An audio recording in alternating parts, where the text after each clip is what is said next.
ఈవీఎంలలో గోల్మాల్. దీనిపై ఆధారాలు లేవు కానీ అనుమానాలు మాత్రం చాలానే ఉన్నాయి. ఈ అంశంపై చర్చ గల్లీ స్థాయిలో కాదు, ఏకంగా ఢిల్లీ స్థాయిలో జరుగుతోంది.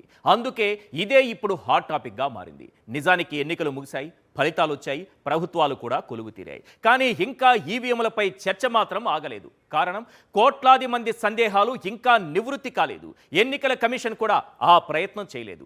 అందుకే సార్వత్రిక ఎన్నికలు ముగిసినా ఎన్నికల ప్రక్రియపై నెలకొన్న వివాదాలకు మాత్రం తెరపడటం లేదు.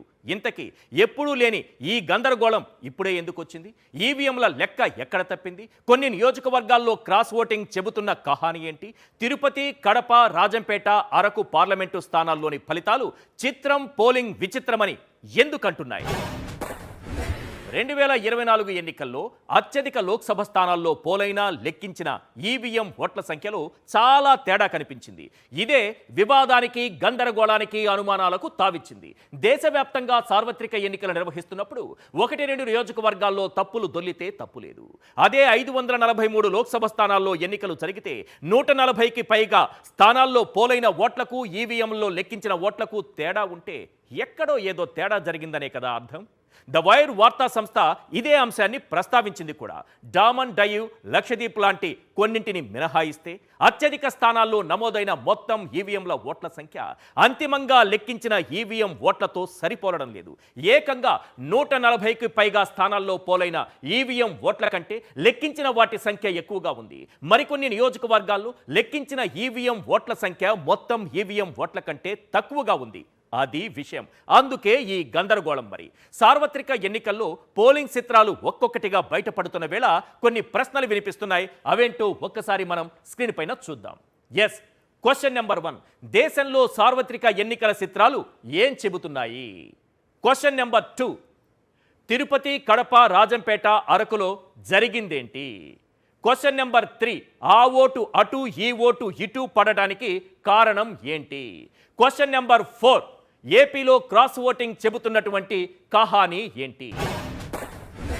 ఇవే ఇప్పుడు దేశవ్యాప్తంగా వినిపిస్తున్న ప్రశ్నలు. ఇక ఏపీ విషయానికి వద్దాం.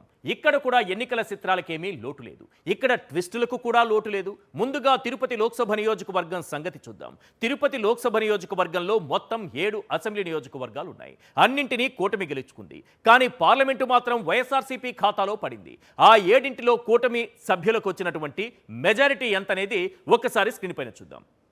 ఎస్, మొత్తం 7 అసెంబ్లీ నియోజకవర్గాలు చూస్తున్నాం. తిరుపతి లోక్సభ స్థానానికి సంబంధించి ఇక్కడ ఉన్నటువంటి 7 సెగ్మెంట్లకు సంబంధించి తిరుపతిలో 61,956 ఓట్ల మెజారిటీతో కూటమి అభ్యర్థి విజయం సాధించారు. మిగతావి కూడా చూద్దాం. గూడూరులో 21,192, సూళ్లూరుపేట మెజారిటీ 29,115, సత్యవేడులో మెజారిటీ 3,739, ఇక శ్రీకాళహస్తి 43,304, వెంకటగిరి 16,294, సర్వేపల్లి 16,288. మొత్తం 7 అసెంబ్లీ నియోజకవర్గాలకు సంబంధించి కూటమి అభ్యర్థుల మెజారిటీ మొత్తం తీసుకుందాం ఒకసారి. కూటమి అభ్యర్థులకు 7 అసెంబ్లీ నియోజకవర్గాల్లో వచ్చిన మొత్తం మెజారిటీ లెక్కేస్తే 1,91,888 క్లియర్గా కనిపిస్తోంది. 1,91,888. రైట్. ఇక్కడ గెలిచింది లోక్సభ అభ్యర్థిగా వైఎస్ఆర్సీపీకి సంబంధించినటువంటి గురుమూర్తి. ఆయనకు వచ్చినటువంటి మెజారిటీ ఎంతో ఒక్కసారి స్క్రీన్ పైన మనకు క్లియర్గా కనిపిస్తుంది. 14,569. 1,91,888 ఓట్లు ప్లస్ ఈయనకు వచ్చినటువంటి గురుమూర్తి గారికి వచ్చినటువంటి మెజారిటీ 14,569 చూస్తే ఓవరాల్గా ఇక్కడ జరిగినటువంటి క్రాస్ ఓటింగ్ 2,06,457. 2,06,457. మొత్తం 7 అసెంబ్లీ నియోజకవర్గాల్లో కలిపి కూటమి అభ్యర్థులకు వచ్చినటువంటి మెజారిటీ 1,91,888 ఉంటే, అదే సమయంలో తిరుపతి లోక్సభ నియోజకవర్గం నుంచి గెలిచిన వైఎస్ఆర్సీపీ అభ్యర్థి గురుమూర్తికి వచ్చిన మెజారిటీ 14,569. ఈ లెక్కన తిరుపతిలోని ఒక లోక్సభ 7 అసెంబ్లీ నియోజకవర్గాల పరిధిలో జరిగిన క్రాస్ ఓటింగ్ 2,06,457. ఇది ఎలా సాధ్యం? 7 అసెంబ్లీ స్థానాల్లో వైఎస్ఆర్సీపీని వద్దు అనుకున్న ఓటర్లు పార్లమెంటుకు మాత్రం అదే వైఎస్ఆర్సీపీని కావాలనుకున్నారు. ఇదే లాజిక్ లేని మ్యాజిక్ అంటే. ఇక ఏపీలోని రాజంపేట లోక్సభ నియోజకవర్గానికి వద్దాం. వైఎస్ఆర్సీపీ తరపున లోక్సభ అభ్యర్థి మిథున్ రెడ్డి, కూటమి తరపున నల్లారి కిరణ్ కుమార్ రెడ్డి పోటీ చేశారు. మిథున్ రెడ్డికి 6,44,844 ఓట్లు రాగా కిరణ్ కుమార్ రెడ్డికి 5,68,773 ఓట్లు వచ్చాయి. ఈ లోక్సభ నియోజకవర్గం పరిధిలో 7 అసెంబ్లీ నియోజకవర్గాలు ఉన్నాయి. వాటిలో 3 వైఎస్ఆర్సీపీ గెలవగా 4 కూటమి గెలిచింది. ఇక 7 అసెంబ్లీ నియోజకవర్గాల్లో టీడీపీకి వచ్చిన ఓట్లు 6,42,675. వైఎస్ఆర్ కాంగ్రెస్ పార్టీకి మాత్రం ఈ స్థాయిలో ఓట్లు రాలేదు. ఎంపీ అభ్యర్థికి దాదాపుగా 6.5 లక్షల ఓట్లు పడినప్పుడు అదే లోక్సభ పరిధిలో ఉన్న అసెంబ్లీ నియోజకవర్గాల్లోనూ ఆ స్థాయి ఓట్లు వైఎస్ఆర్సీపీకి రావాలి కదా, కానీ రాలేదు. ఇక కడప లోక్సభ నియోజకవర్గంలోనూ ఇదే సీన్ కనిపించింది.